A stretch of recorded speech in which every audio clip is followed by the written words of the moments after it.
What's up, Quaz? Is that how you say your name?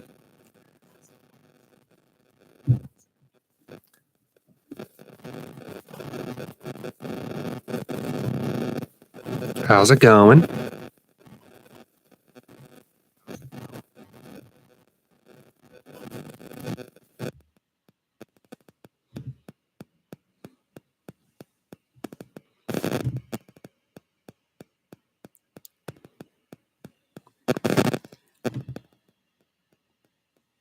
Can you hear me now?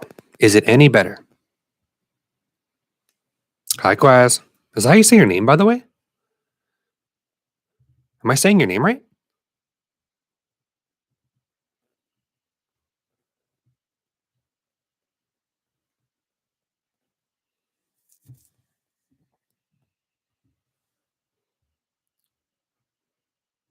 Quaz, it is. Well, thanks for checking me out. I'm testing out some new equipment, trying to get set up to maybe stream a little bit more often. Thank you very much. I appreciate that. Thank you. Thank you. Have you seen or do you watch my films? Do you just watch the podcast? We have That's So Meta. There's also Celestial Oddities, which is on Spreaker.com.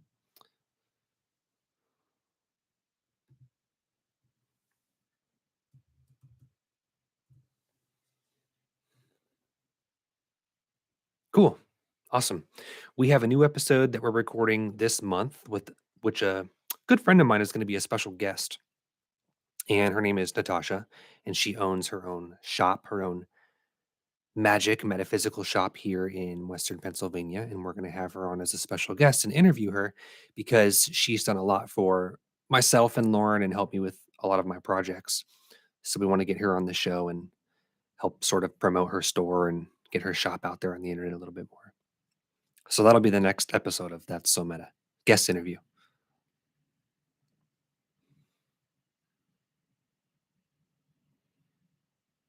Is the sound better, by the way, Quest?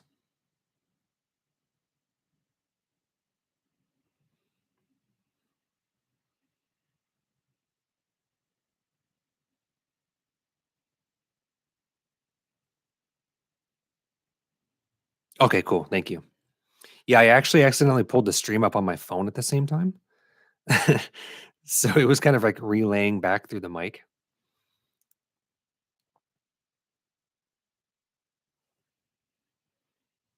Thank you, by the way. Cool. Got it. It's always weird when you're testing out new gear, you know?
Okay, Quaz, thanks for hanging out. Sorry, not chatting much. I'm still getting set up, but enjoy the rest of your Sunday. Thank you for stopping in. Thanks for watching the channel. Thank you.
Rip.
What's going on, guys?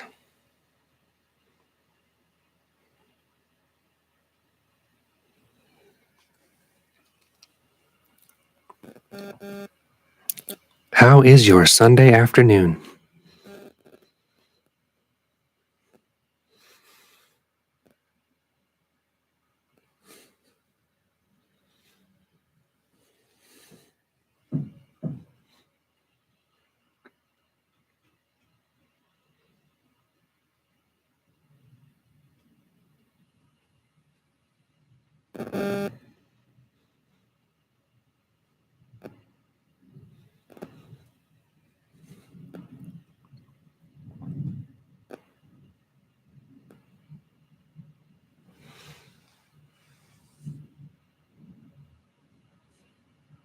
Hello, hello. Happy Sunday.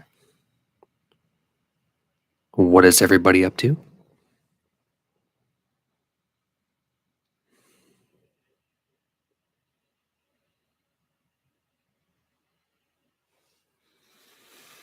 I am just hanging out.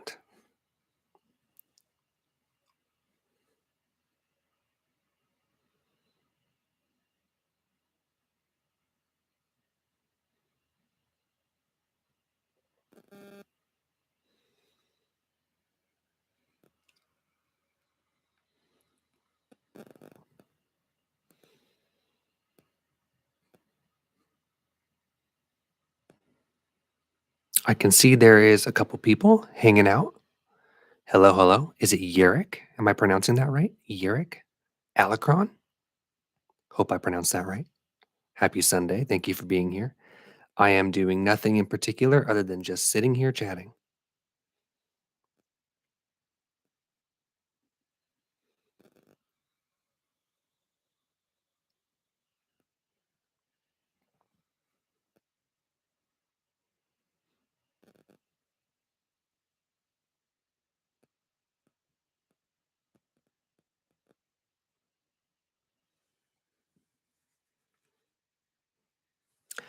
How is your Sunday going, Yurik?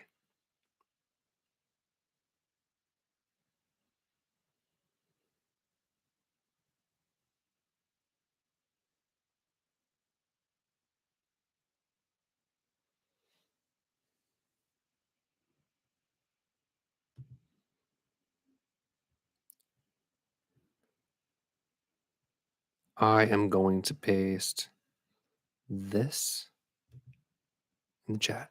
So it looks funny. There it goes.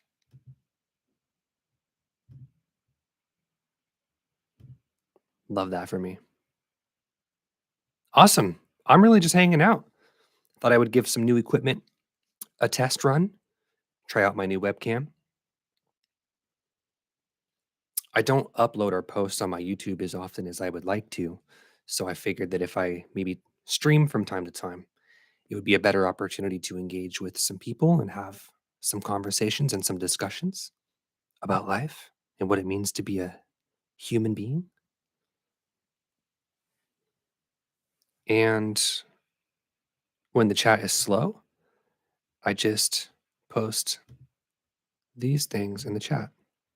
It's crazy. Look at that guy. He's having a great time.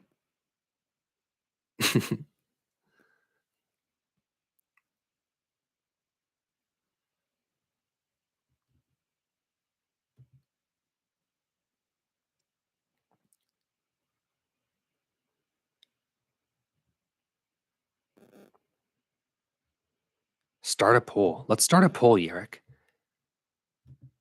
It's a yes or no question. Okay. Do you like Yerrick? Okay, you're going to choose this poll. Okay. What should the poll be? It's a yes or no question. Anything you want.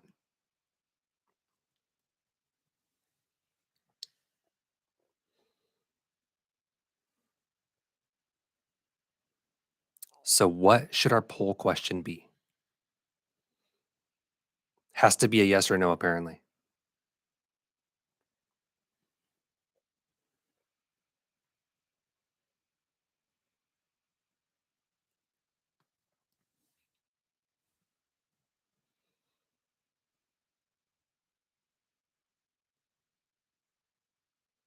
I know, I couldn't think of one either. Okay, I'm gonna wing it. A yes or no question. Would you I'm not gonna read it out loud. Tell me, please, about your last movie, please. Okay, I will. I would love to.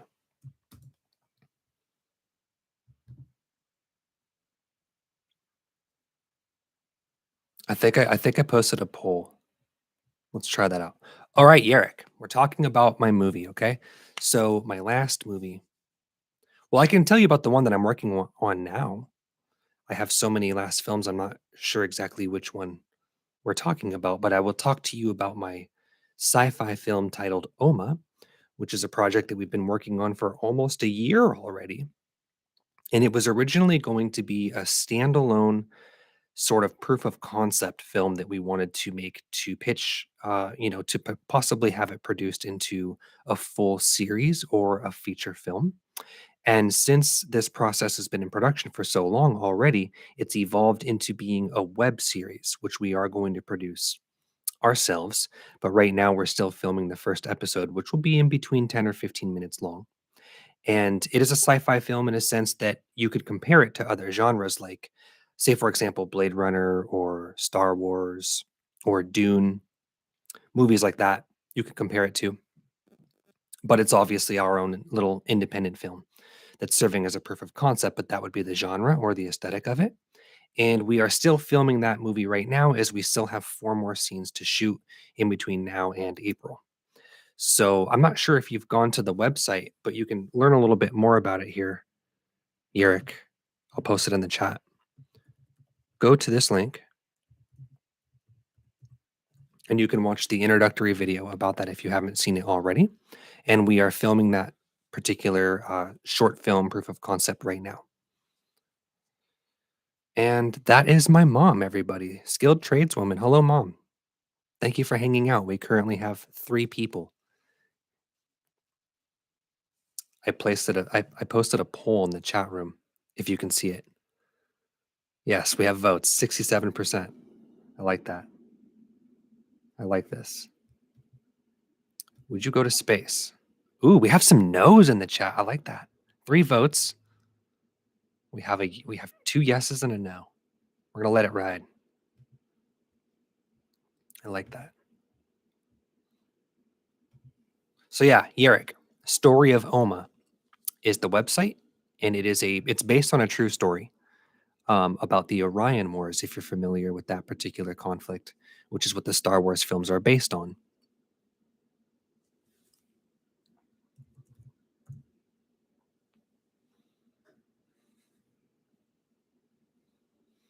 Mom, did you have a chance to watch the extraterrestrial presentation that I sent you?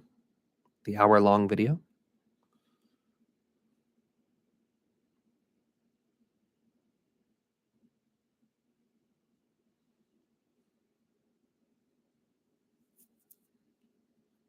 Hello, hello. Welcome to the stream. Interesting. Yeah, please go to the website and watch the introductory video. I think it's only a few minutes long, but it better explains the project and what we're working on now. And like I said, we are still filming it. Probably until the beginning of April, we'll be shooting the first episode.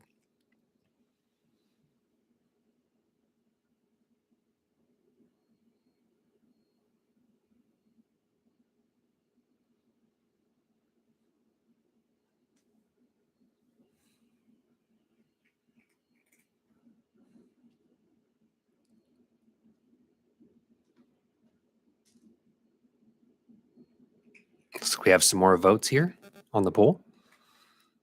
I like that. Okay, now about you.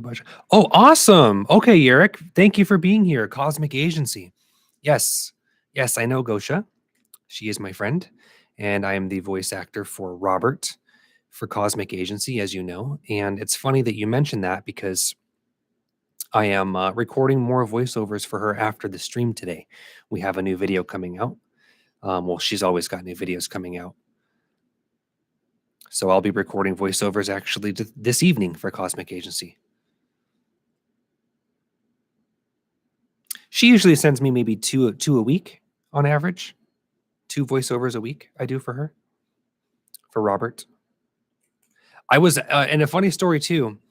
When she brought me on to do the voiceovers for Robert's English translations, I was originally supposed to do Robert's English and Spanish for her Spanish channel, but it didn't work out because I don't actually speak Spanish. I only speak English, and so I tried to learn uh, the Spanish dialogue phonetically to translate for her other channel, and she said that it wasn't going to work. It wasn't going to pass because I only speak English.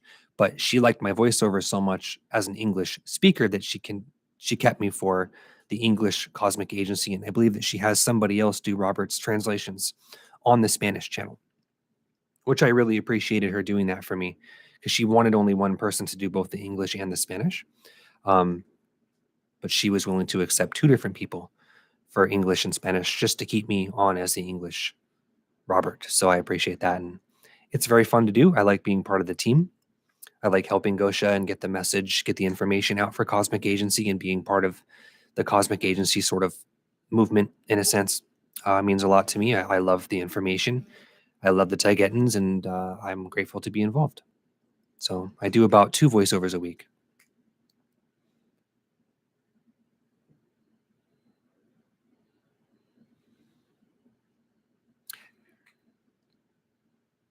Good question.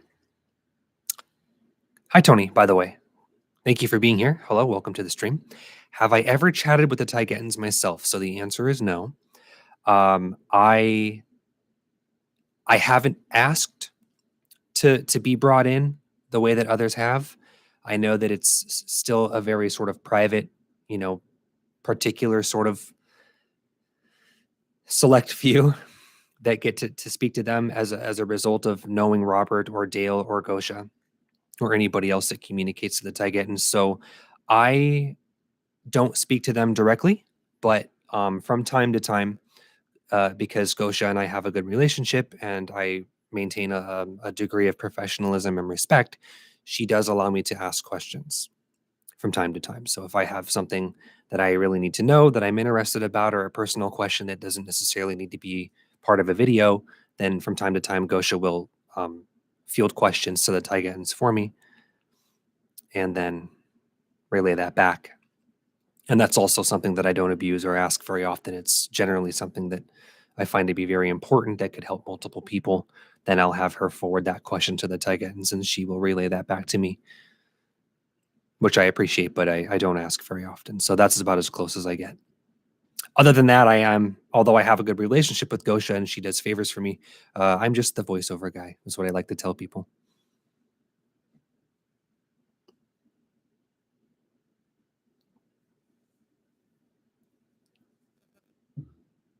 I sometimes have wondered if the Taigetans, because obviously they listen to the videos and they know about me and everybody else that's affiliated to Robert and Gosha.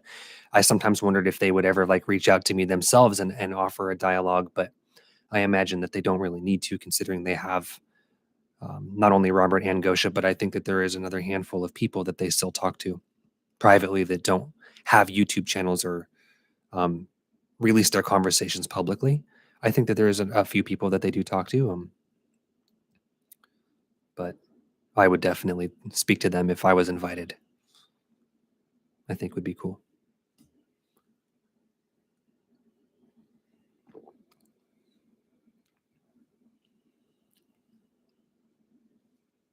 And yeah, Tony, if you are still here and you're just getting here, I told Yarrick that I'm recording some voiceovers for Cosmic Agency actually tonight, just after the stream.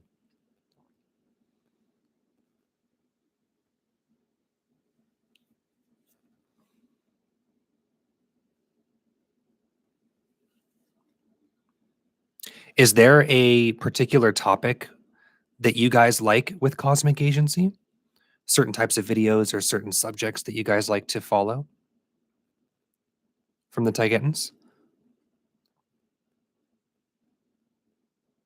I personally am always very attracted to anything that, expands my perspective on things or helps me look at 3D Earth structures and paradigms differently in a way that's more empowering.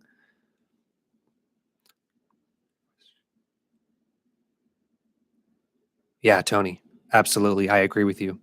The nature of reality, I think, is it's the most exciting topic for me to study and also teach in my work as well. Because the more we understand about reality, then the more empowered not only we can sort of navigate our particular lives and create our reality, but also help the expansion of consciousness for the collective in a sense.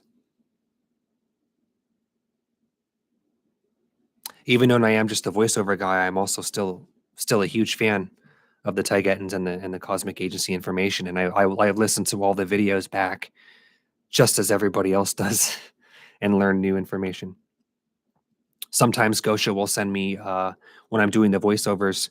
Sometimes she will send me the whole transcript of the whole what the whole video is going to be, and I understand the context better. And then other times she only sends me my lines for Robert to read.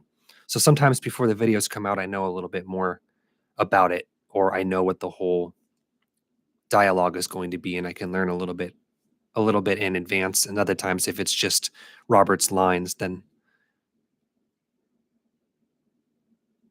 yes, it is. And that's why I think that networking with other people like Yerrick and Tony, you both could maybe network, maybe become friends on social media, on Telegram or Instagram or Facebook, and we can all sort of keep in touch. Because I can tell you guys that within the cosmic agency's information, whether you're into, complicated metaphysics from channeling or from cosmic agency, it can oftentimes be hard to discuss these things with our friends or with our family. We have a question here. If there is some galactic treaty ETs can't interfere with Earth, why do they work and interact secretly with governments?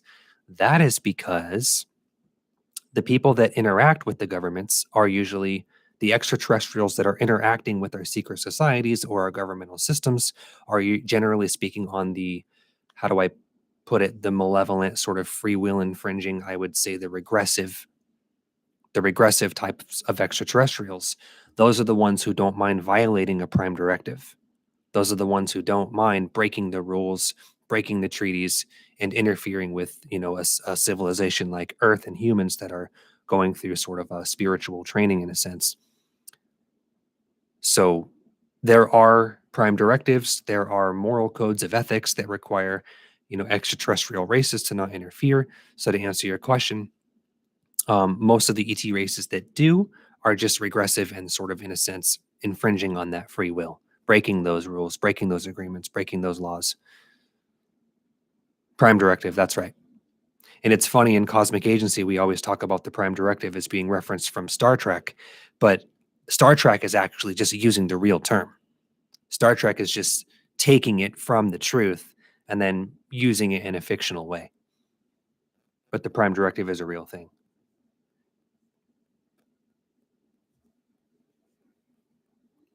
Good question, by the way. Thank you. Do you think they will ever reveal themselves? Yes, I do. I absolutely do, Tony. But look at it like this, okay? Look at it like the positive or the negative extraterrestrial races might never reveal themselves in a consensive, mass collective way, but they will reveal themselves to smaller groups of people, or maybe individuals like you, Tony, or maybe Yerrick or myself, Daniel. They can orchestrate and coordinate meetings and interventions and encounters in a more private way that won't negatively affect the collective or the mass consensus in a public way, because I don't know that, because of the nature of the 3D matrix, because of the nature of 3D realities like Earth that are in a sense like a school or a training ground, part of that prime directive non-interference code of ethics is so that the growth that we're going through on a conscious level isn't negatively impacted or sped up or slowed down. So if you try to affect the whole collective like that, there can be negative repercussions. So to answer your question, Tony, what I would say is they will reveal themselves to individuals. They will reveal themselves privately to maybe groups, small organized groups that are of like vibration and that are ready for that sort of contact on a vibrational spiritual level. I absolutely think that we'll be having some sort of open contact in this lifetime.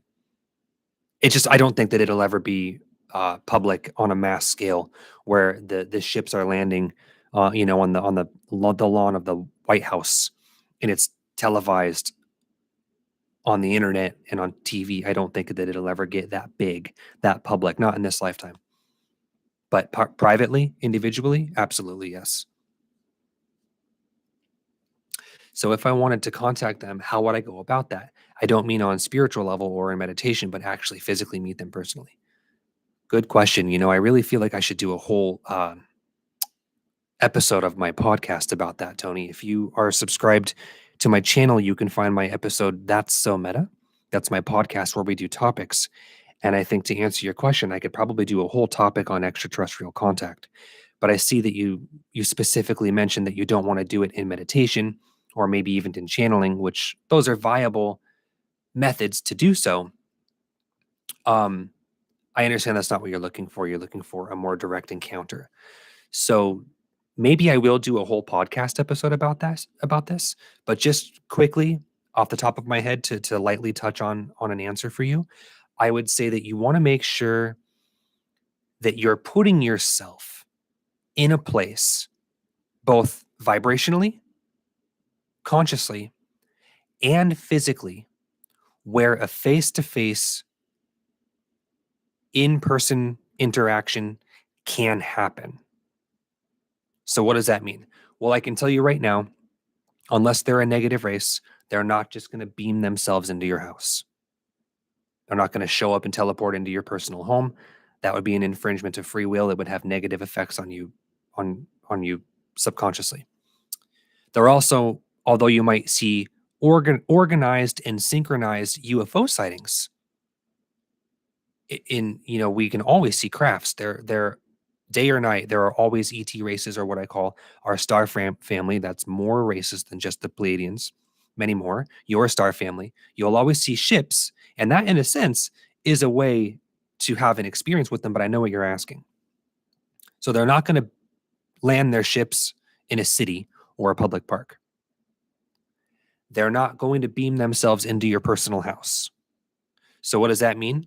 You want to make sure that you're of the frequency match to encounter a fifth density being, because that's what they're going to be. They're going to be fifth, sixth, seventh, eighth, ninth, 10th density being. And we here in this version of reality are technically third density beings. You want to make sure that you are a match to their frequency. Then you want to go somewhere where you can have an interaction that would be safe for you and safe for them. So if they don't want to be photographed and filmed on video cameras, then that means you need to go somewhere where that's less likely to happen. If you want to build trust, don't bring your cell phone. Leave your recording devices at home, because what I mean by becoming a like vibration to them is, generally speaking, if they don't want their presence known on a mass scale, you can increase the probability of you having an interaction by making it a private thing just between you and them, whatever your star family race is. So it also might not be the Taiget and Pleiadians, but there are literally hundreds of thousands of races that we have associations to and family to. So you want to make yourself open to whatever race, whatever ET race it is that wants to connect with you. And then you want to go somewhere where that encounter is more probable to happen. So maybe that could be like a state park or somewhere far, far away in the mountains. I know that there's a higher probability of extraterrestrial contact in deserts. You can go to places like Mount Shasta. I have had many, many, many encounters with what you would call cryptids, the Sasquatch, very, very close, low to the ground UFO spaceship sightings in Mount Shasta. You can go to like the redwood forest. You can go to many of the state parks, national parks that are so big that you can get lost there. So what I'm trying to get at is that you want to make sure that you go somewhere where they're willing to reveal themselves, where there isn't going to be people with their cell phones and recording devices. There isn't going to be people getting scared. They don't want to scare anybody. There isn't going to be people getting violent with weapons. So, what I'm saying is make sure that not only is your intention to have an open contact pure and you're of the like vibration, like the law of attraction, to experience this type of ET contact, but then go somewhere where it's more probable to happen. I would say if you're on a boat, they love water. They're always, for some reason, going in and out of massive lakes, oceans, somewhere away from civilization where the encounter can be private. You can go to national or state parks that are very large. You can go to forests. You can go to, uh, you can go out on the ocean on a boat. You can go out deep into deserts and then just set the intention to have open contact, to experience extraterrestrial contact and free up any sort of resistance or negative intention on what race it has to be. You know, it could be like a Zeta variant, it could be a Pleiadian variant, it could be a feline, a canine, an insectoid, or anything in between. It can be any type of ET race that is relevant for you to experience. And then just go there and be open for whatever happens. I don't know if you're also familiar with like the CE5 by Dr. Greer. Um, Although some people will argue whether or not he is agenda based or whether he really is positive, trying to promote open contact with ET races, I do know that the CE5 meditation works, and the collective sort of intention that people have when they're getting together in these groups and manifesting a UFO sighting, it does work. I've seen it work myself. I know people who have had a lot of success with this. You could do those types of things by yourself, and I also believe that if somebody is doing what I call cryptid hunting, monster hunting, or you're trying to skywatch for UFOs, if you're around people that don't believe these things exist or don't really believe that open contact can happen or don't really believe that an alien is going to show up, they can actually hinder your ability to actually have an encounter with an ET race or a cryptid in cryptozoology. They can actually prevent these things from showing themselves because they're not the right vibration. They don't, maybe they have a negative perspective on this thing, or maybe they have subconscious fears that are blocking it. So you might want to go by yourself. I know that might be scary, but you would literally go by yourself to these places that an ET race might feel more comfortable going because it's more private. And as long as you're pure in intention and open for any race that shows up that is, positive and means you no harm, then I believe that this is actually putting you in a better circumstance where having open contact can happen. So I hope that helps.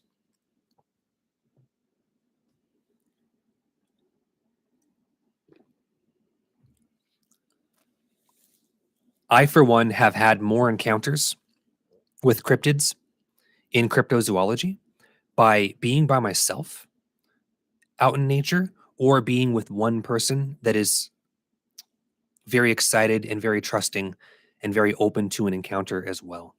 So sometimes being in bigger groups of people that aren't of the right frequency or have subconscious fears can actually hinder your ability to make contact. So keep that in mind.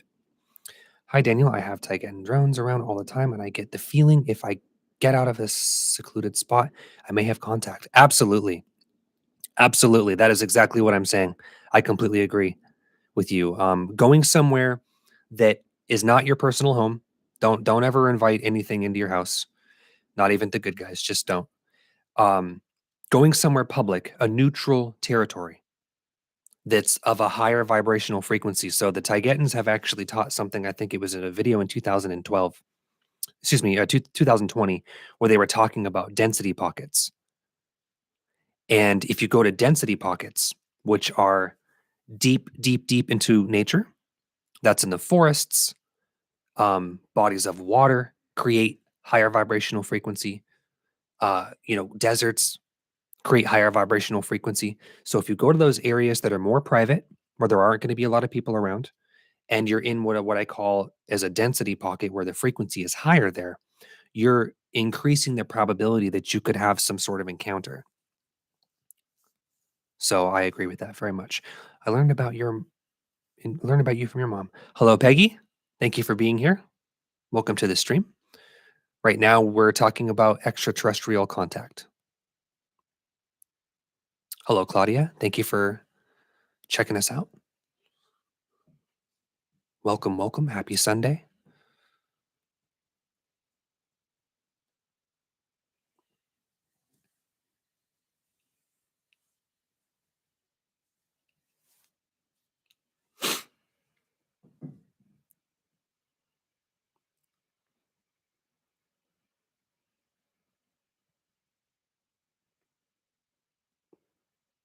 Hello, hello. Welcome to the chat.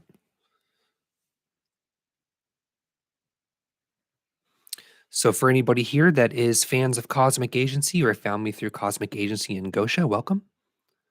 Welcome, welcome. I am recording voiceovers for the channel tonight, and I think that we will probably have 2 to 3 videos on Cosmic Agency this coming week.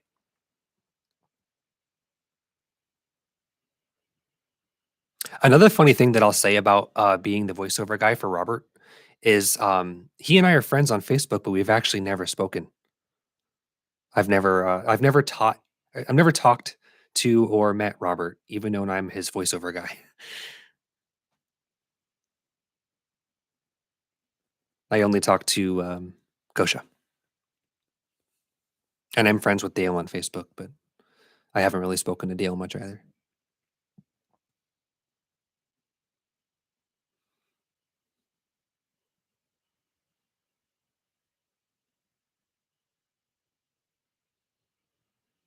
Hello, Claudia. Would it be possible that you could put the word out on somebody else's behalf to make contact? I think I would really struggle. Let me think about that.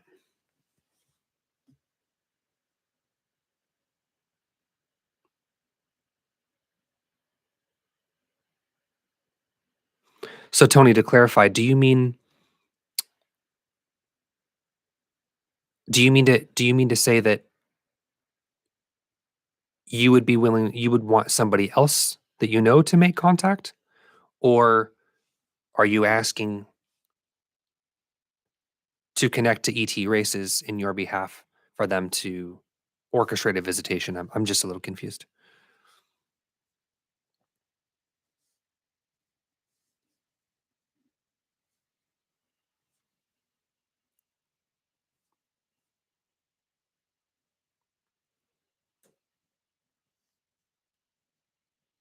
Asking somebody to ask them to make contact with me.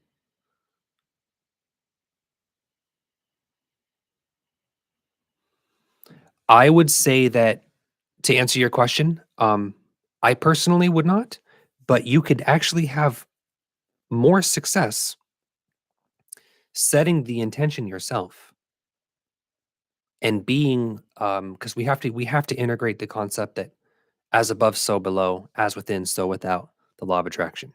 It is a real mechanic of our reality. So you would first want to set the intention to have contact, and you would want to release any expectation of what particular race can make contact with you, to be open to any ET race. And then you would want to, like I said, ask sort of, in a sense, yourself vibrationally. Ask with your energy, ask with your intention, because our intention and our imagination is the most powerful tool that we have. Important is to contact with the intention that we have. Absolutely. Absolutely. So we want to make sure that we're opening the door to the most benevolent of the greatest good ET races as well. We don't want to just open the door to any old fourth density sort of troublemaker or some of the more regressive and free will infringing fifth density races as well, because there are negative regressive entities in every density spectrum. Yes, absolutely, Tony. So put the intention out to have open contact with a benevolent, peaceful race that only means you well. And then, like I said, it's a matter of putting yourself out there physically in somewhere that they would feel more comfortable making contact with you. And to my own personal experience, the highest success I've ever had encountering mythological, mystical things or ET races is in nature, deep, deep in nature. away from civilization, away from cell phones, away from people that, you know, would in some degree hinder the experience. Do you think ETs know you're not ready even if you think you are? Yes. Yes, because we all put off, like a radio tower, we all put off a vibrational frequency. And the frequency is something that they know whether we know it consciously or not in our minds and our brains. It's a vibrational frequency.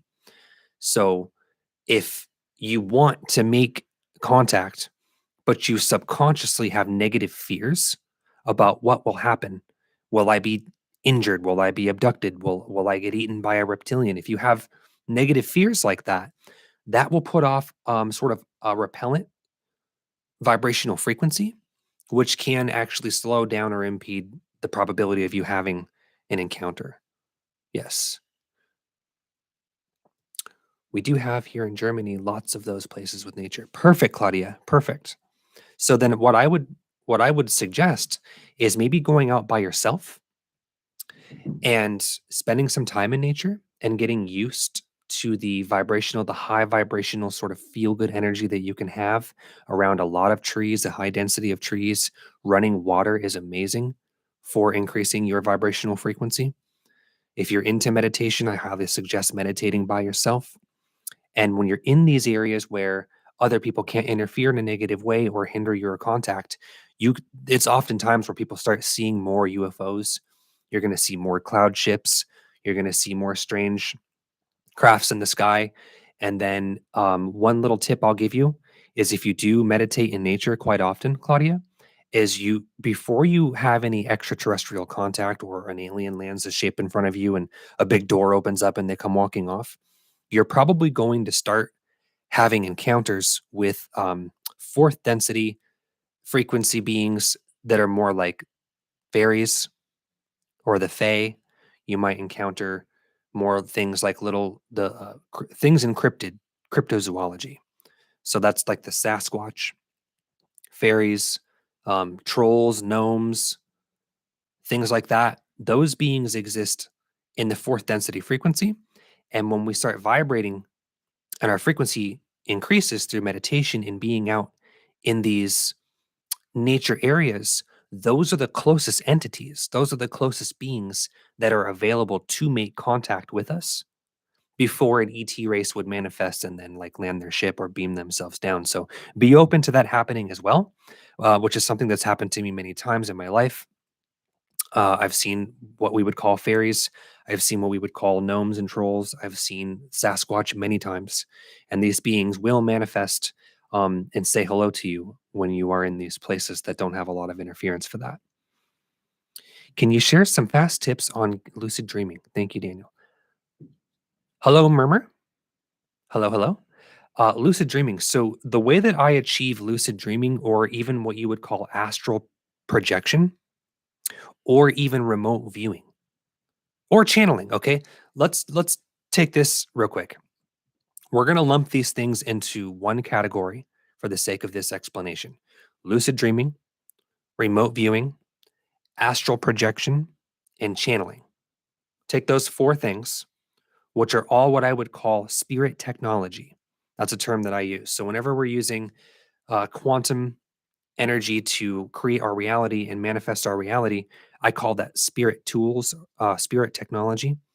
And lucid dreaming, astral projection, channeling, remote viewing, those are all types of spirit tech. And I believe that you can actually teach yourself how to do these things, that they can be learned, they can be taught. They're not sort of abilities that some people have and some people don't. You just have to learn how to use your creative abilities, right? So, lucid dreaming, there are a lot of great books and tutorials on how to do this. But one quick tip, once again, getting back to the concept of intention. So, before we go to bed, we want to set the intention that you would like to become self aware while you're in the sleep state, while you're in the dream state. And then another thing, Eric, is understand that when you're sleeping at night, your brain, you're still conscious, but your brain is switched to a different frequency. So if you study brainwave frequencies, you have beta, alpha, delta, theta, gamma, right? These are brainwave frequencies. And when we learn how to actually deliberately shift our brainwave frequencies to a different degree, then you start having that ability, you start having that sort of in intention and that control around your spiritual technology. So if you can learn how to tune your brain from going from alpha, beta, theta, delta, gamma more deliberately, then you set the intention that when I go to sleep tonight and I dream, I want to become conscious in my dream and I want to have controls over my dreams. So you have the intention right away to have that awareness so that when you go to sleep, you fall asleep, you start dreaming, and you understand that you're still conscious. You're just in a delta brainwave state. Then you start having more control over the dreaming experience.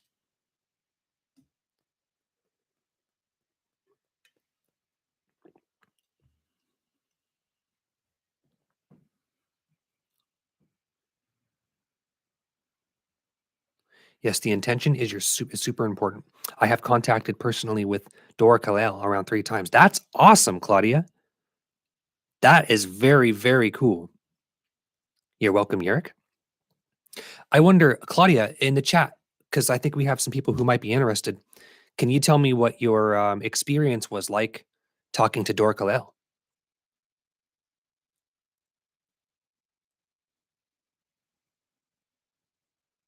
Yes, Claudia, I think we would all like to hear maybe one of your encounters, what he's like, or maybe what he told you.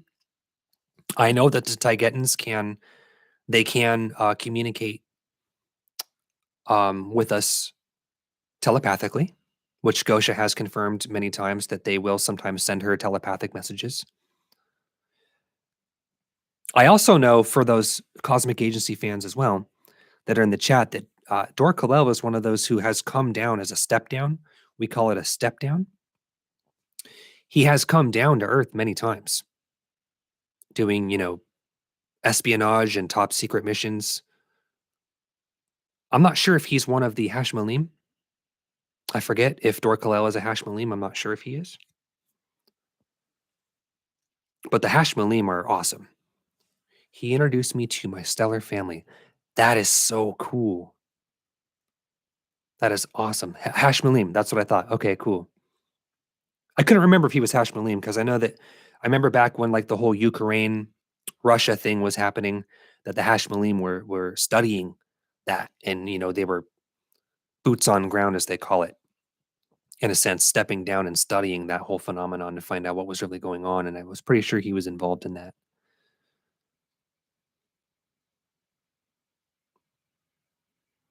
But we would love to hear what your interactions have been like. I asked him to do that and he did it, and I'm so grateful. So who did he connect you to, Claudia? Who was the stellar family member that Stanley? Because like I have star family as well. I have a positive soroid race from the Orion constellation in Rigel B. They call themselves the Za of Orion. I'm connected to as well. I also have canine races from Sirius that I'm connected to. And the Engen Pleiadians. I love talking about the Engens. Love, love, love the Engens. I did an extraterrestrial lecture in front of a live audience a few weeks ago here in Pennsylvania, where it was an hour-long lecture that I actually have the video recording of. I have it for sale if anyone's interested. But I was talking about the Engen Pleiadians and teaching people the connections people don't realize that they have to the Viking mythology and the Viking lore, which I find to be one of the most fascinating things. The Engen Pleiadian connections to Viking mythology and Viking lore, I think, is very, very fascinating. I absolutely love that because I've always been attracted to and drawn to the whole Viking sort of history and the mythology of the gods. And that's another thing that I'll tell you guys is that oftentimes when we have in our history, right? Because we all know what history really is. But in our history, whenever a culture or a race sort of has a worship structure around gods and demigods and demigoddesses, they were always just extraterrestrial races that had open contact with our civilization at that time. And from our perspective, they probably, that's okay, Claudia. From our perspective, extraterrestrial races with that type of technology, they all probably seemed like gods and demigods. And so they're oftentimes depicted godlike with their technology and their spiritual abilities, but they were oftentimes just ET races. Like if you take Greek and Roman mythology, right? Greek and Roman mythology, we have a whole history of gods and goddesses and demigods from Greek and Roman mythology, but those were just an extraterrestrial race.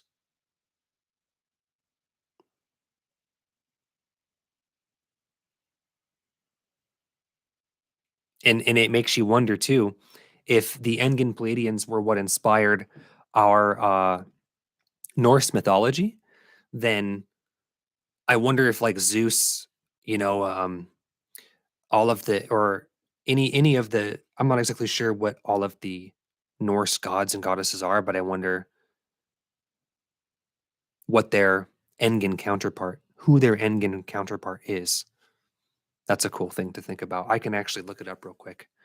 Claudia, while you're typing, take your time. We're going to look up Norse gods and goddesses, Norse mythology, Norse gods names. And they're called mythological characters, right? Isn't that funny? You've got to love history. You got to love what history does. Let's see what we got here.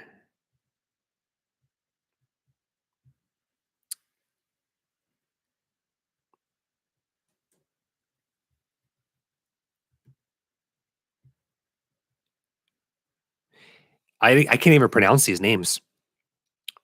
Aegir, Azair, Balder, Balvric, Bor, Bragi, Buri, gods and goddesses called Day, Earth, Inahahar, Ier, Fiorgin, Forseti, Freya, Freyr, Frigga, Fula, Gangard, Geffion, Grimrir, Gulvig, Harbrard, Heimdall, Hel,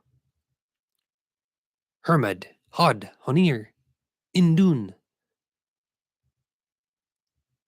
Lofin, Loki. We've all heard of Loki. Everybody's heard of Loki. Njord, Norns, Odin. Okay, Odin, king of the Norse gods, god of poetry, battle, and death, chief god of the Azair, also known as the All-Father, the Terrible One, the One-Eyed, and the father of battle. Right? So we have Odin, Sijorin, Saga, Thor. We've all heard of Valiant Thor, the Valkyries, the Var. Okay, so those are just some names, guys. Those are just some names of the Norse gods. So I wonder which of those were Engen Pleiadian that inspired Norse mythology. So it all started with listening to videos where Dor Colera was talking about stellar travel. And I decided to try one of his jump in times. And it worked.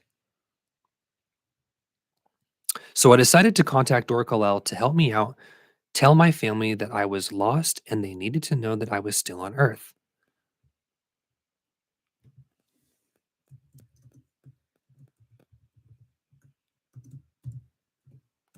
Hi, Jason.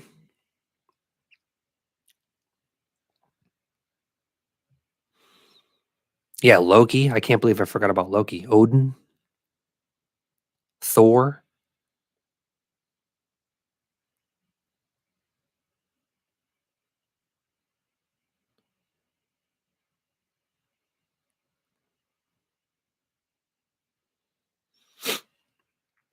And he told me, let's go, and took my hand and we started to walk. Now, Claudia, was this in meditation? Because that's where I have a lot of contact as well in deep meditation. And he was calming me down. No. Okay, so was this in a what an astral? Thank you. Okay, got it. I understand.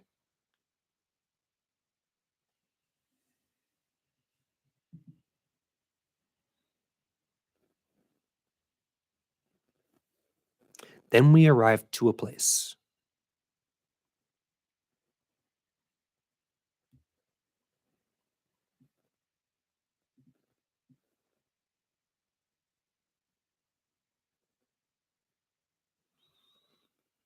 where he told me, "I will go with you only until here."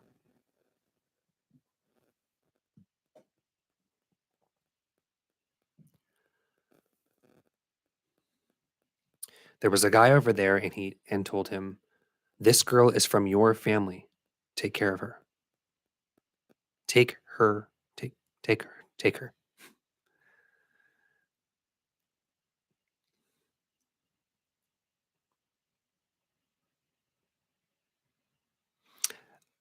Tony says, "I have a question about astral experience. Give me a moment to type it out." Sure thing, Tony.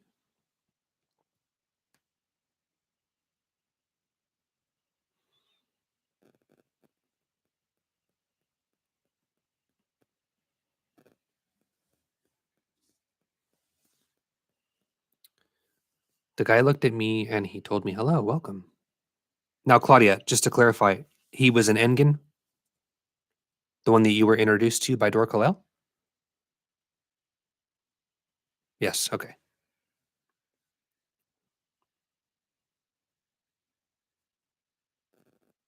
Yes.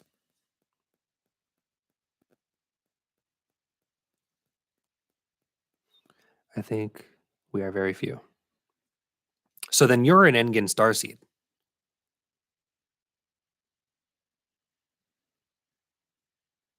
They do not send souls to Earth. Oh, they don't. Claudia, this is amazing. Yes, it is. So there are very few Engen Pleiadian starseeds, then I understand.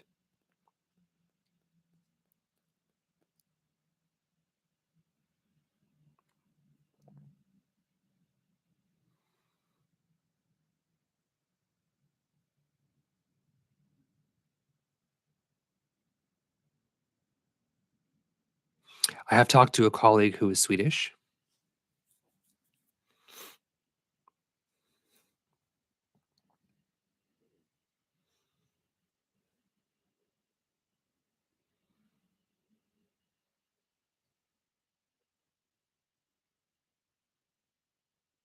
and he remembered part of his past lives.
Oh, that makes sense.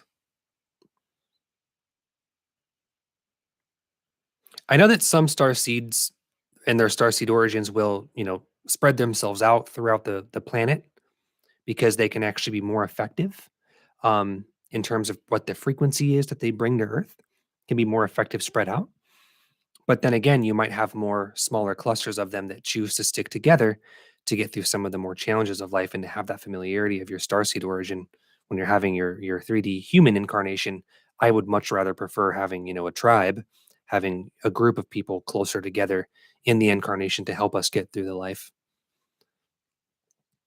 For example, my starseed origin would be a canine race from Sirius, and they actually don't even come from this particular timeline that we're in, this particular time frame. and I haven't really been able to find very many Syrian starseeds at all that are from the canine lineage, but rather more so from like aquatic races. There's a lot of aquatic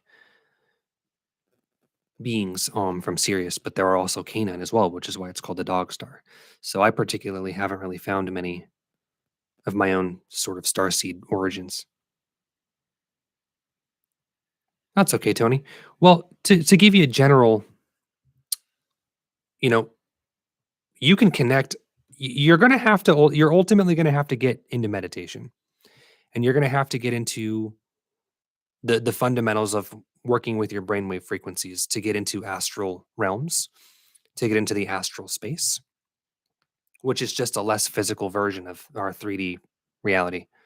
So I would say study brainwave frequencies and how to shift yourself into different brainwave frequencies as well. And this can help connect you to the astral realm, but it will all be a form of a method of meditation.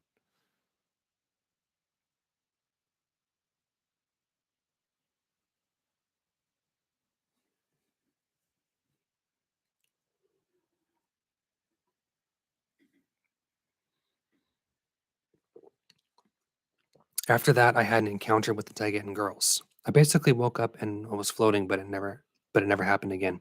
So that's like an astral projection, and people can actually pop out of their bodies quite often, believe it or not. So to me, it sounds like astral projection, um, where I used to astral project by accident when I was sort of half asleep, half in and out of the sleep state. I would actually come out of my body. And my ex girlfriend, Jane, she used to tell me that she would see me leave my body um, as a type of astral projection. And that can happen unintentionally at times, which can be scary and disorienting. But you can also instigate that and control it too. I think they were Taigetans. Encounter with the Taigetan girls. I think they were Taigetans.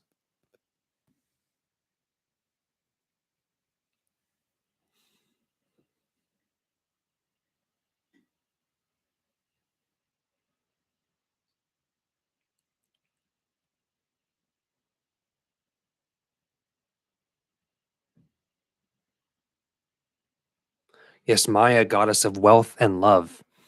Yes, Jason, we were talking about Norse mythology and Norse gods and goddesses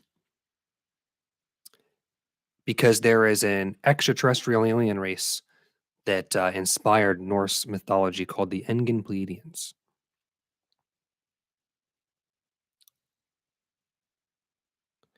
They talked to me about nutrition. Yeah, well, nutrition's a difficult subject for humans because we don't have a lot of access to what the body actually needs that's safe and not contaminated.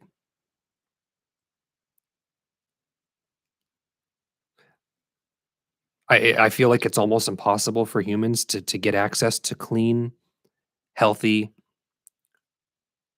food and drinks that aren't contaminated to some degree by something toxic.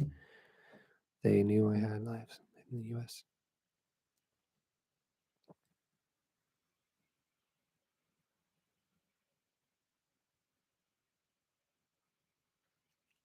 One thing I can teach you guys about nutrition is, of course, there's going to be like a science-based nutritional pyramid. Then there's going to be um, particular diets for people that will have to work around food sensitivities and allergies. And then there is a diet that is non-specific in terms of nutrition, non-specific to any group of people, but only individually what our body needs as individuals. So when we talk about nutrition, I would think that whatever we resonate with eating is what we need to eat for our life, for our bodies, even if there is like a general anything but Taco Bell. Exactly. I agree. Do not eat at Taco Bell. It's probably not even real food. I can never figure out if we are omnivores, carnivores, herbivores. I've been so ill, but started getting better since I went. You know what, Tony? It's the same thing for me. It's the same thing for me, Tony. I okay, back in like 2014, I bought into the whole vegan vegetarian thing and I quit eating meat and I started eating meat alternatives. I started eating like fake meat, tofus and things like that. And I only had meat like once every couple months, occasionally. And I did that for almost 4 years. Okay. And I've developed all kinds of medical issues and all kinds of physical health challenges and also dietary sensitivities, so food allergies. And once I started eating meat again, I got back into fish, back into chicken, back into red meat. I've been feeling better. Like some areas of my health have improved. So I don't necessarily think that every single person should eat meat if they don't resonate with that. I don't think that every single person should be vegan. I don't think that there is a standard. I think that each individual, for the sake of their own body and their own experience and their own life path, should eat with what they resonate with. And I was vegetarian for 4 years until I had to quit, and now I eat meat again.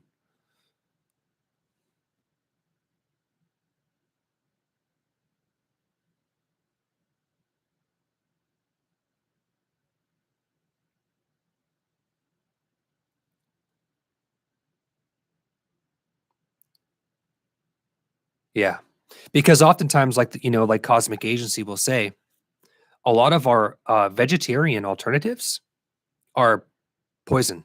They're toxic. GMO materials, chemicals.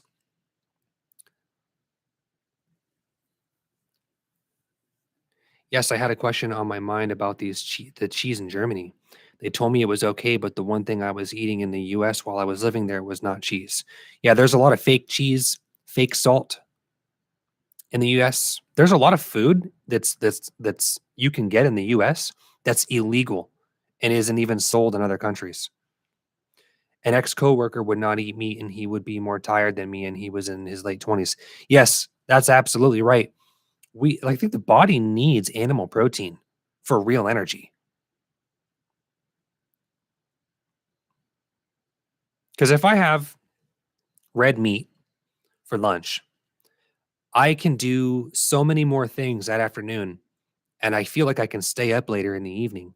But if I eat meat alternatives or only eat, a salad or vegetables, then I'm full, but I don't have as much energy.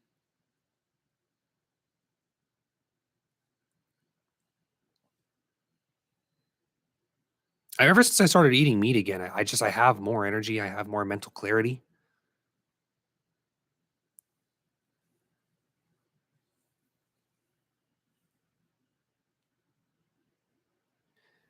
I have read that vegetables is toxic, which blew my mind. If I had 5 fruit and vegetables a day, I would be so sick.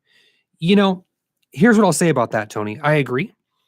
A lot of plants actually are pre-programmed to have defense mechanisms in their biology so that some plants can actually be poisonous to us. And if we eat too many plants, we're actually, there could be toxicology involved, toxification. Not to mention, a lot of our vegetables and our fruit are sprayed with chemicals. They're genetically modified, and that's not healthy to eat. That's not organic. So even if you think that you're doing the right thing by eating fruits and vegetables only, what if that fruit and vegetable has been poisoned by the way that it's grown? That's not healthy. And then that's all we're eating because everyone's told not to eat meat.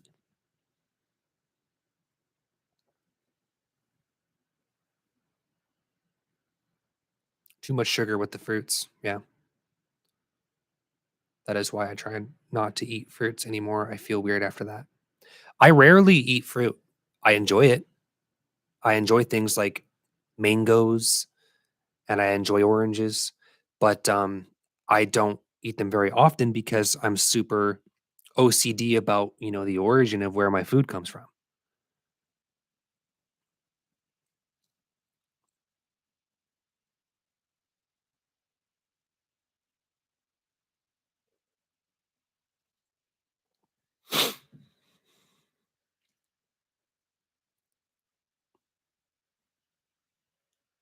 But once again, with diet, I think that each of us as individuals in our own timeline and our own matrix, we have needs. We need a we our bodies are unique to us.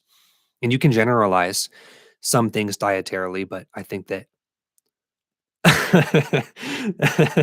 listen, for those who don't know this, Coffee Cat's wife is an amazing cook. She's a chef even, okay? An amazing cook. Some of the best food I've ever eaten. I'm just gonna say that. Coffee Cat, your wife is an amazing cook, and I miss her food. And you can tell her I said that.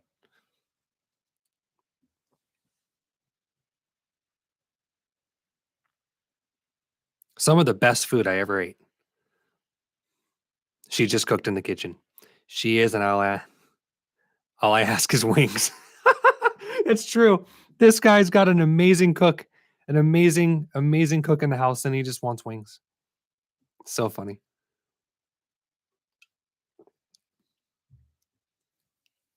I have been wondering what stellar family are the Germans. Well, what I would say is try not to generalize the Germans as having one starseed origin, but each individual will have their own starseed origin. So if you took two German people and put them in the same room, they don't all have one extraterrestrial race that they come from. Yeah. Like one could literally be from Sirius and one could be from Cassiopeia.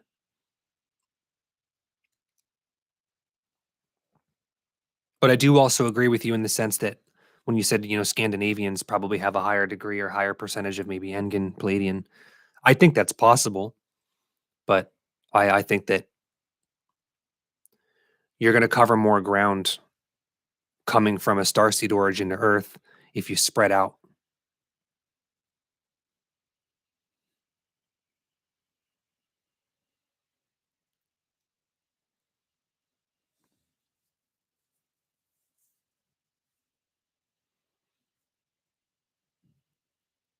Yeah, so with the diet, I was a vegetarian for 4 years and I had to go back to eating meat.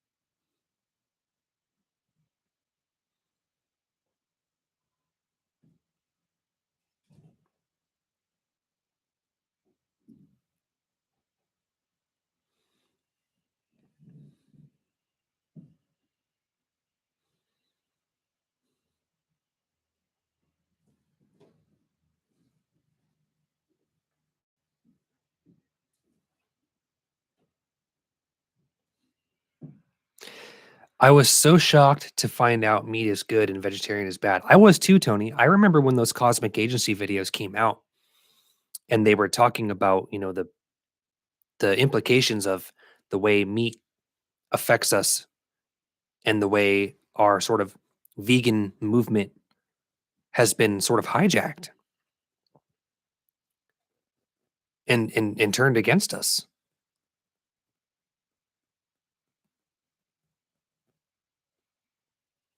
And I'll be honest, once I heard that, I tried to, I was re-implementing meat on my own a little bit, but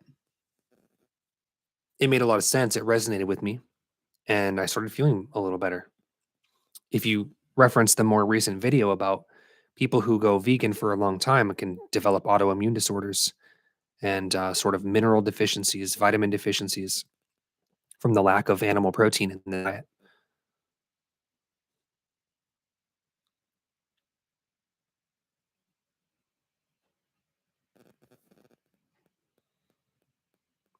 I read that meat lowers your vibration. It's heavy on the stomach. Okay, well, that can, but look at things more of a belief. That's coming from the perspective of an opinion, I think. You look at the whole agendified new age movement, people who are high vibrational new agers who want everything to be 5D. If you'll notice, they call it 5D, but they never call it fifth density because they actually don't know what the fuck they're talking about, in my opinion. um, uh, One of the first things to get demonized and villainized was meat. In the new age communities who want to be 5D high vibrational, meat was the first thing that was demonized.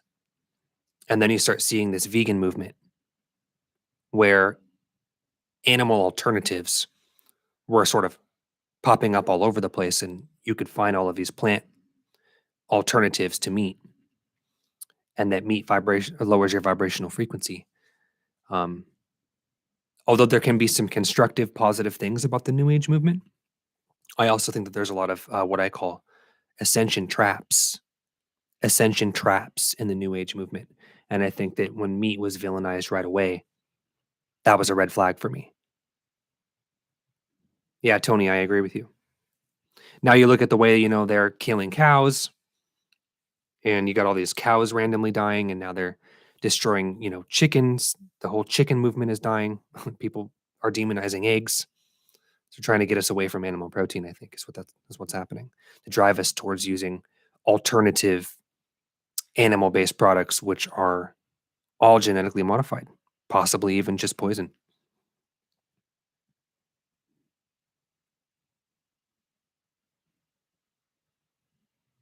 It's funny too. I lost 4 viewers when I said that.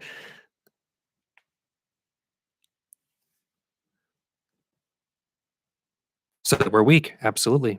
And like Tony and I said, you know, even like Coffee Cat said that his coworker, didn't eat meat and he didn't have as much energy.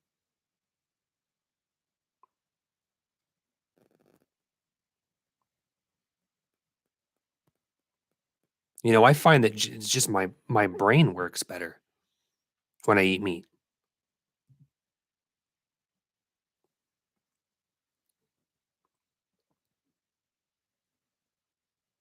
Look at that, chat. We lost 6 viewers when we said that meat might be good for you.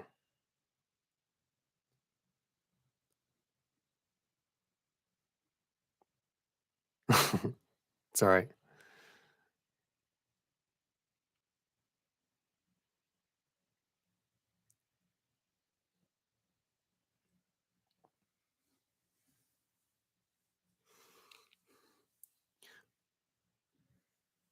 That's okay, Claudia. Thank you very much for hanging out and for being here and sharing stories. I will be streaming for another 30 minutes, and then I actually have to go make more Cosmic Agency voiceovers tonight. So thank you for sharing. Thank you for being here. Nice to connect with you.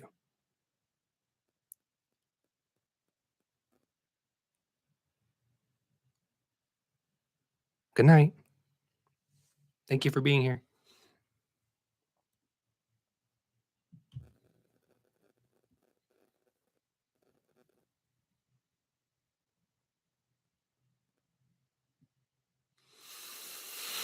Yeah, guys, I'll be streaming for about another 30 minutes.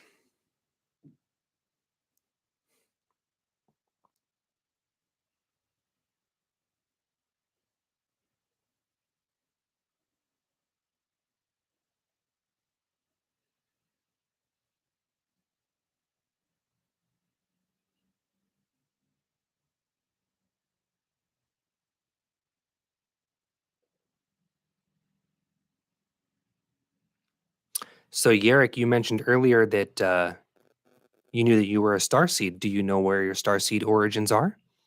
Do you know what race that you come from? Or at least the star system?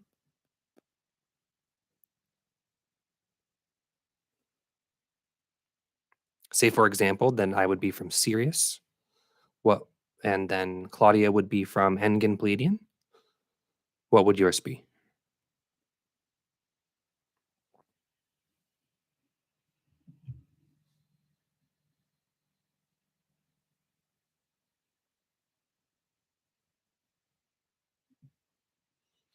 Maya. Fascinating. Very fascinating. I'm not sure if you're familiar with the super soldier programs, the SSP. I'm a big fan of following the super soldier programs,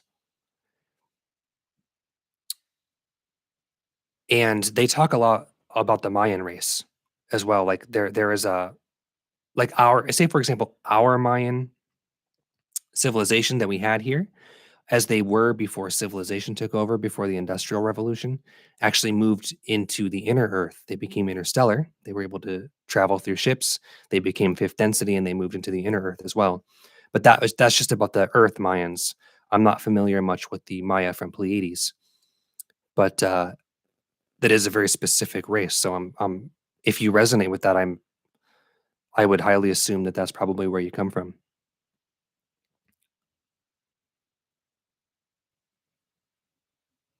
Thank you, Tony. Thank you very much. I'm an actor as well, and so I've always done voiceovers for commercials or for short films and things like that.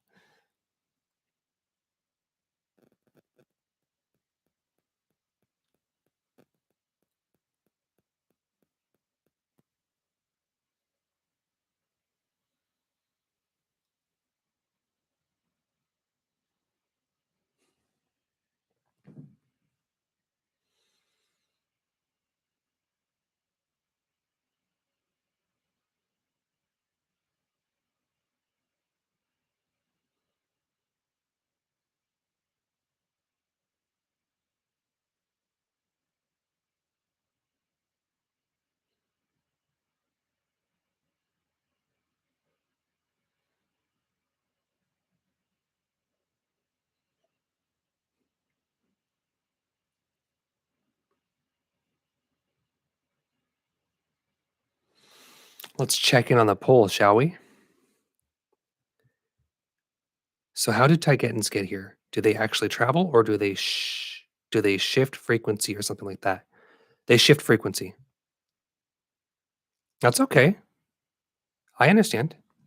So the Tigetans use a combination of travel, but it's mostly what they call muon, Muon. I'll put it in the chat. Muonic energy. They use a type of it's called sublunar travel, where they actually jump into the ether. They jump into a higher density, and they in a sense shift frequency, moving energy around.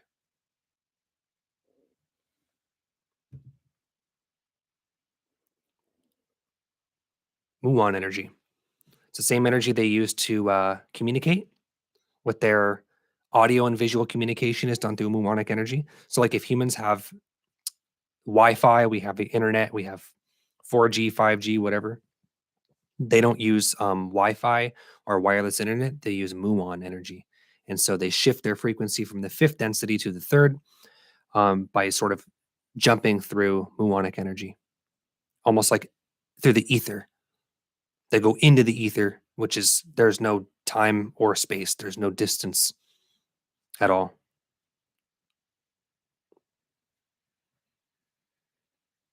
So, say for example, they want to use a muonic sublunar teleportation with their technology, then say they're in the fifth density here, and they want to go to the third density here from the Tigetan Pleiades to the solar system, Earth, then they would actually go into the ether in here from this point, which is just quantum probable energy, doesn't have any time or space, and they would actually appear here.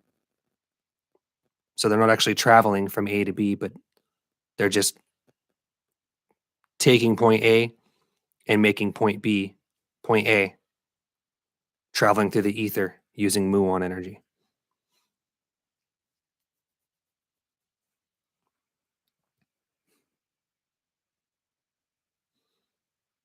What do you think of the phenomenon when some people have clear daylight sightings and some people right next to them see nothing? That's because you are of a certain vibrational frequency where you are a match to that ET race in that moment. But we're all having our own subjective individual experience. You have to look at your own total reality. Even me sitting in this computer screen on the internet talking to you is in your version of reality. And that other person could be in their own version of reality. So even when you're standing right next to this person and you're looking at a UFO, that person's in a different version of reality where that UFO is not there. because they're not a vibrational frequency to it. Hello, consciousness awake. Hello, hello, hello. Thank you for being here. Happy Sunday. We're talking mostly about extraterrestrials right now. They travel using frequency. It's correct. Yes. Muonic frequency, muonic energy. Muon.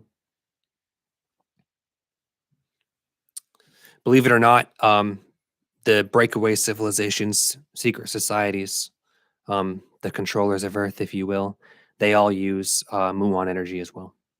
Communication.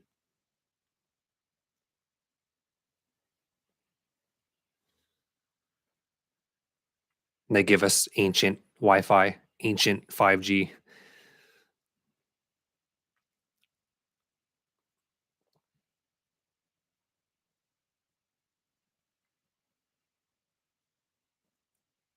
Yeah, secret societies, breakaway civilizations.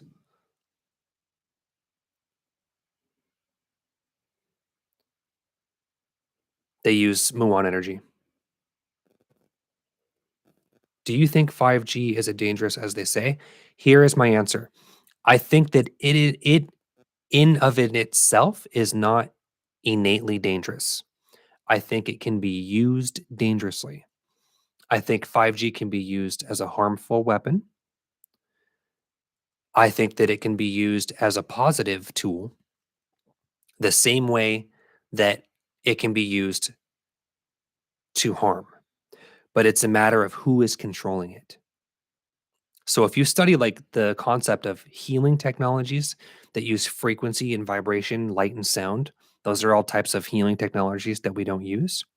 You could take a 5G tower if you had the control panel to control the 5G tower and you could tune it to healing frequencies. You can tune it to have a medicinal positive effect on the body and plants, or you can weaponize it and use it to harm. So it's a matter of who is controlling it. Everything is vibrational frequency, and you're spot on. Our own frequency resonance is what links everything. Absolutely. Our vibrational frequency is the singularity point, it's the neutral particle that attracts everything in our own version of reality. And everybody else is having their own subjective version of reality too. But when we have an interaction with them, we're creating sort of a collective mutual version where we can interact with each other, but we're all actually in our own vibrational timeline. That's why if you see a UFO and your friend doesn't see it, they're on a different vibrational timeline.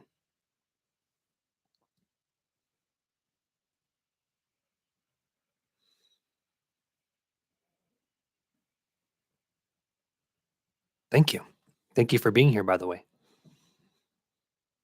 I'm just trying out YouTube streaming for fun to connect and engage with people. This has been fun so far. I'll be here for about another 20 minutes, but if people enjoy the chat and enjoy hanging out, I might try to do it more often.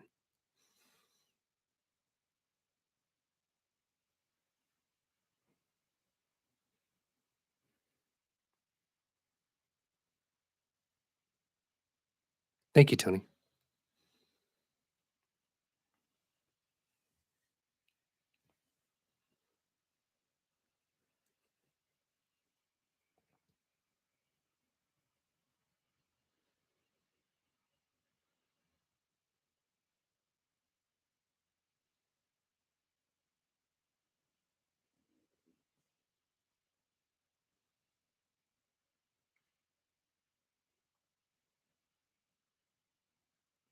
Hey, Consciousness Awake, how did you find the channel? How'd you find the stream? Were you a subscriber or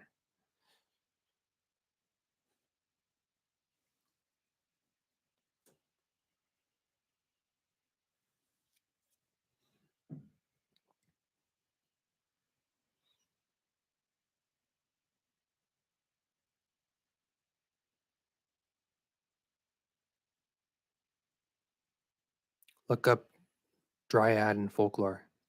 I'm a subscriber. Thank you.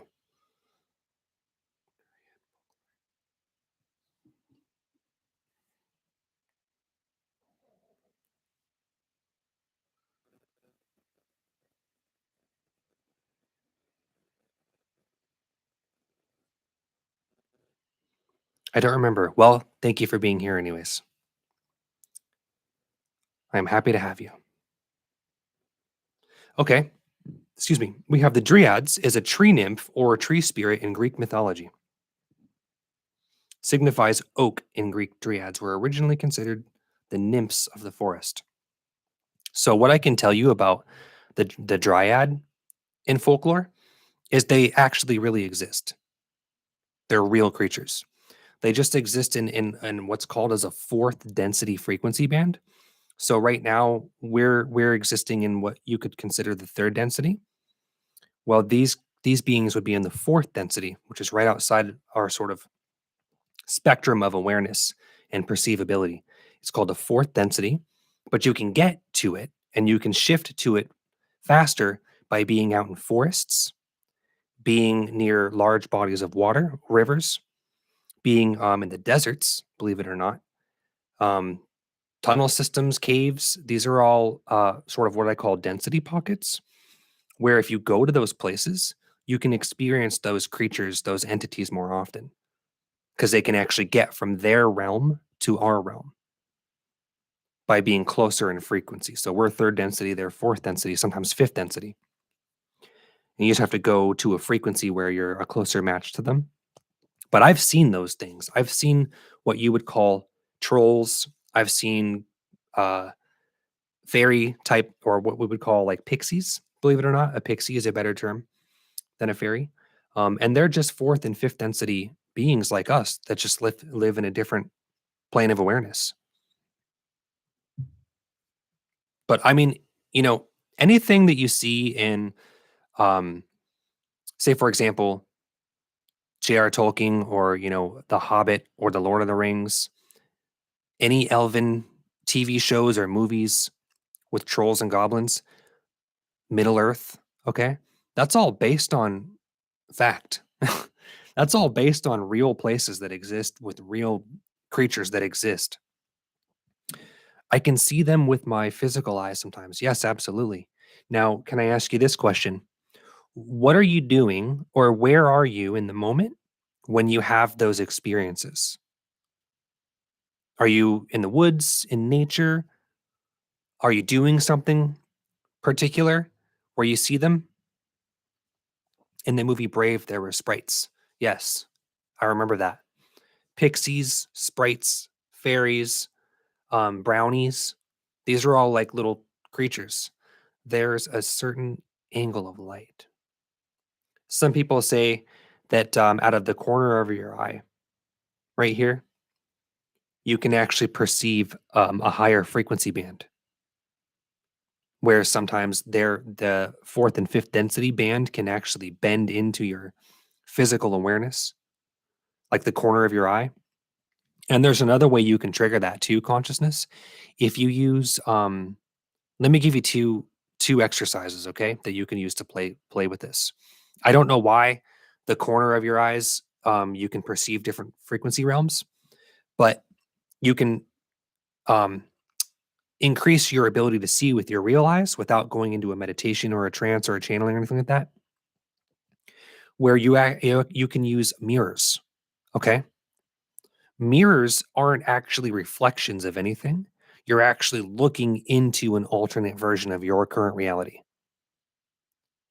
So sometimes, like, let's say, for example, there's a lecture where I learned once where, okay, you take a dark room and you put a mirror in front of you and you angle the mirror so that you can see over your shoulder. You can see behind you. And then what you want to do is you want to have a dim light in the room, candle or one lighting source where you can just barely make out the background behind you for the most part. You don't want a lot of light, but a little bit of light. And then if you stare into the open space, the mirror itself can serve as a portal where you can see higher frequency beings or alternate dimensional beings, alternate density beings. That's one way you can do it. And then if you want to get really crazy, you can actually set up multiple mirrors.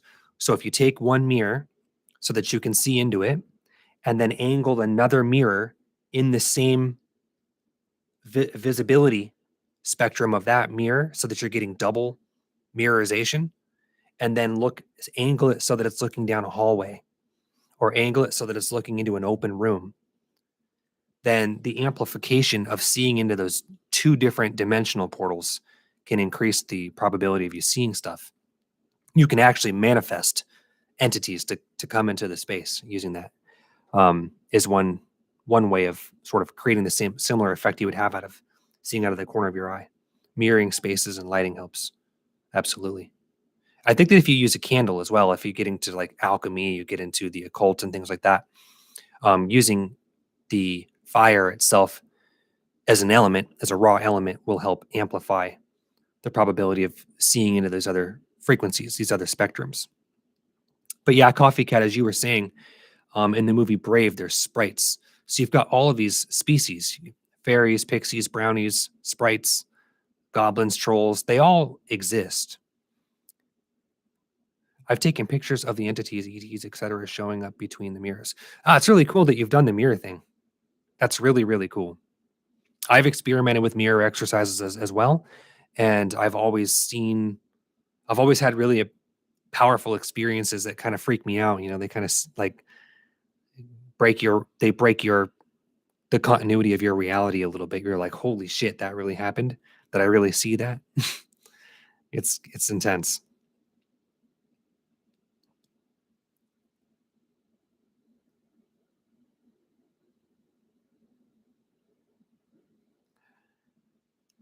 Hey Val, thank you for being here. Welcome to the stream. Hello, hello. Light smoke in the space helps too. Absolutely, because you're using that alchemy. You're using the alchemy of the elements: smoke, fire. Tony says, I would love to encounter beings like that. I just don't think that my brain is on that frequency. Do you think that people with autism have a different type of frequency? Never been diagnosed, but I think that I am. I don't think that being autistic will improve or hinder your ability to see them.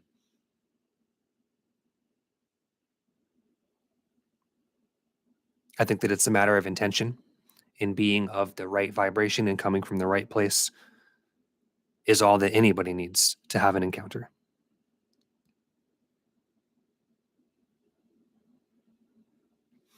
Yeah, consciousness. You know, if you use to reference the occult, there's a lot of practices that are safe. They're not scary or nefarious or malevolent in any way, but you're just using alchemy, where you're mixing all of the elements together with the intention of invoking an entity or manifesting a spirit. You can do this with extraterrestrials. You can do this with, you know, fourth and fifth or sixth density beings. There's all sorts of exercises that we can use to, in a sense, invoke the presence of other beings. And with talking about goblins and trolls and sprites and fairies and pixies, I encounter those all the time just going out in nature. I really do feel like I have a block that I can't get past.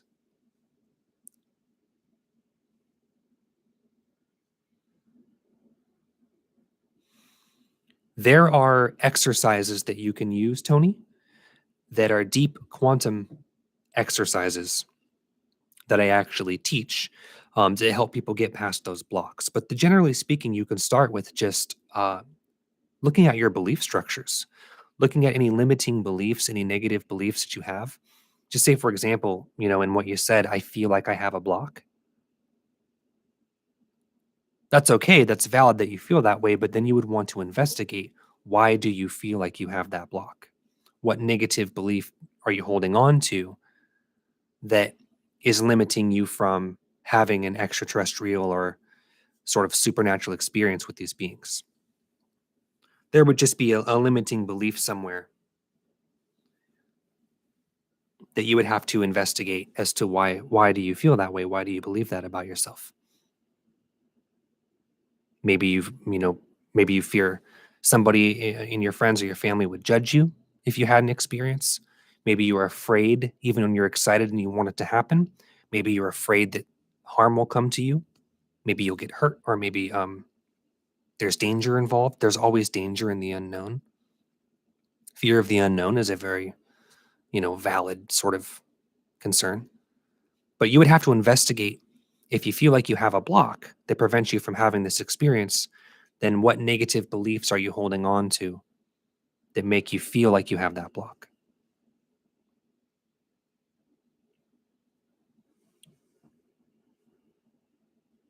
I feel like I'm too 3D and stuck in it. I totally respect that. I totally respect that. I absolutely do.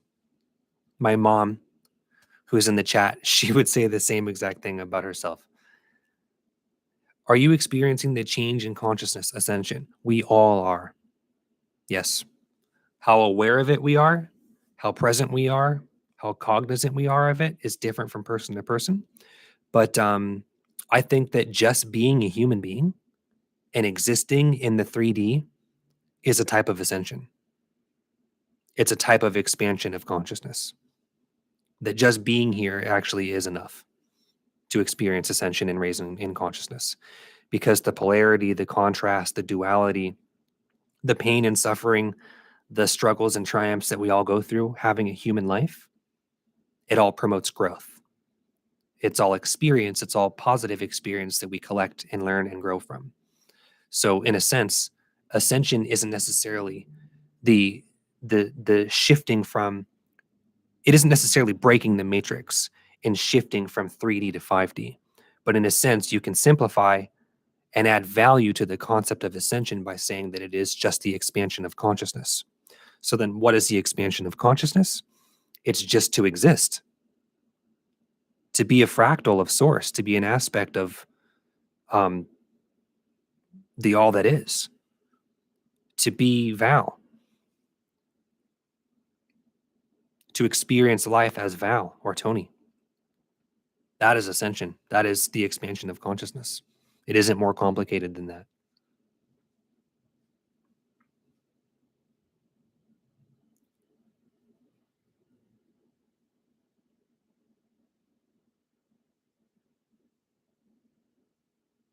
To me, it's more of a broader connection and a broader focus. Yes, totally.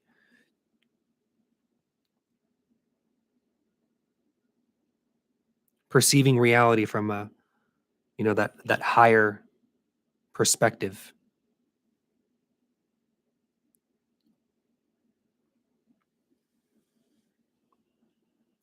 One of my definitions of ascension, which I have many, is f- you know, uh, changing my perspective, freeing my mind on limiting beliefs and programming, letting go of old programming, and looking at things with sometimes more of a neutral perspective, not even necessarily more of a positive one, but more of a neutral perspective, and understanding that I am an aspect of everything and everyone, and so are you. Even validating some of the challenges and the difficulty in our Earth matrix. The observer, absolutely. You can be a neutral observer, you can be a positive observer. Sometimes I'm a negative observer. Okay, maybe oftentimes I'm a negative observer, but you are the observer. You are a singularity point, a fractal, an aspect.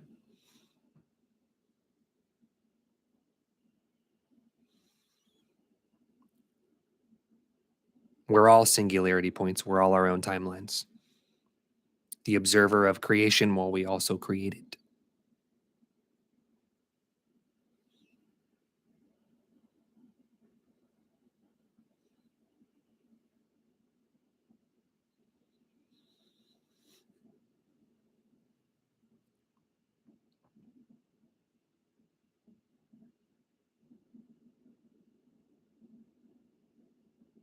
It feels like wading through.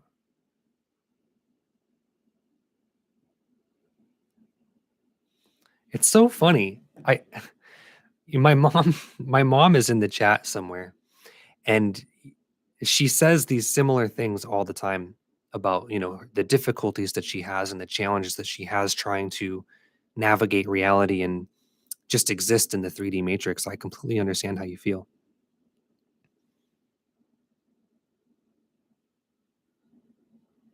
Sometimes the density here, the third density, can feel so heavy and slow.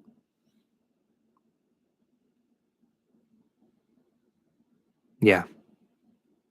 Heavy. Totally. And the reason why you feel that way is because to some degree you are connecting to your higher self that knows uh, other versions of reality that are not as heavy, where you have more creator abilities, more sovereignty.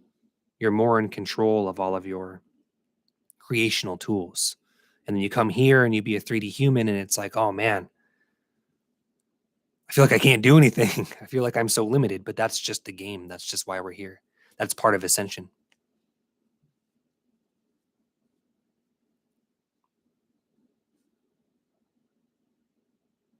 Yeah. And the more we accept that, then speaking for myself, the more I accept that, the less pressure it takes off of me to need it to be a different way and just accept the way that it is now. Speaking, in the way that the law of attraction works, things can actually get easier and they can get lighter for us the more we accept the way that they are now instead of resisting it so much.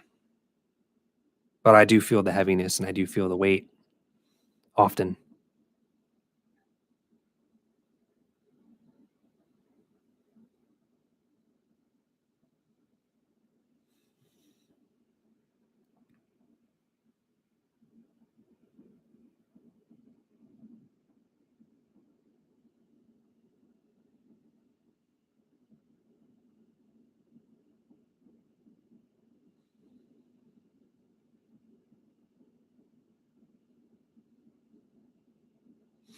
Well, guys, as we near the end of the stream, I'm going to check the poll that I made here, which I find to be funny because I was just experimenting.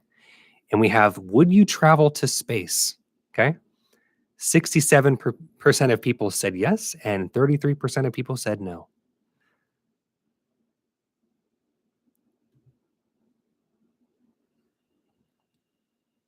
There it is.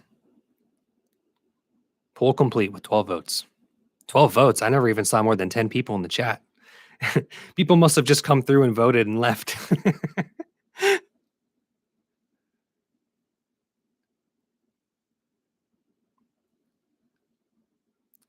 Not on a man-made ship. Right. I'm with you on that, Val. I completely agree. I am with you on that. That's funny. I love that. Yes, if it was an ET ship, I would go. Maybe someday we will. I do an ET ship, maybe. Maybe we'll make our own ships. How about that, Val? We'll make our own spaceship somehow.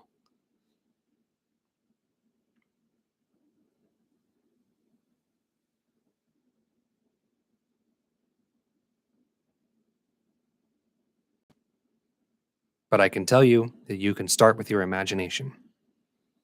Imagine yourself in your own ship that you made, wisping off to space.